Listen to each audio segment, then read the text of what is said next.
We begin this half hour in the town of Lisbon, where the details of an alleged incident of hazing involving the high school football team have begun to surface.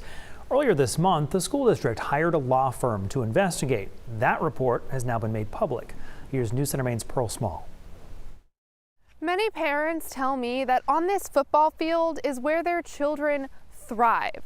But recent allegations show that behind closed doors, the younger players were frequently subjected to assaults, such as being whipped with leather belts, thrown into trash cans, and locked inside of a cage. Those incidents were then normalized in what lawyers at the firm Drummond Woodsum are calling a culture of hazing.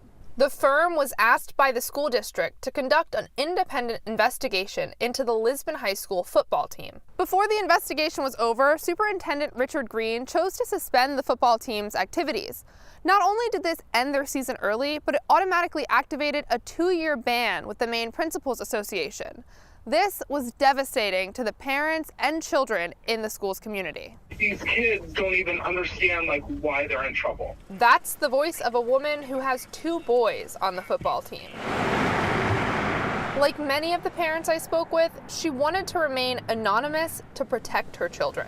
She says this all started because of an incident that happened off school grounds, but because football players were involved, they've now become scapegoats. Everything about this whole investigation was a witch hunt, and it was shady. When her son was interviewed by law firm investigators, she says questions were focused on locker room activities, but many of her son's answers were taken out of context. Like when he spoke about the area lawyers referred to as the cage. He goes, I was behind that door once, and he's like, and the lawyer goes, oh my God. He's like, how did you get out?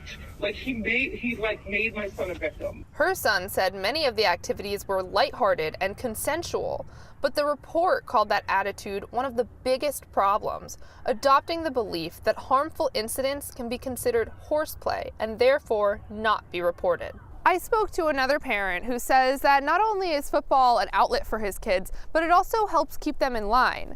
He is concerned that even though bad things may be happening within the team, the kids will get into more trouble without it.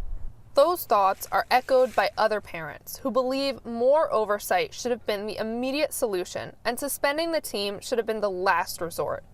Superintendent Green says he stands by his choices and that when the allegations were first made, the district didn't know what it was dealing with, and the #1 priority was to protect students from harm.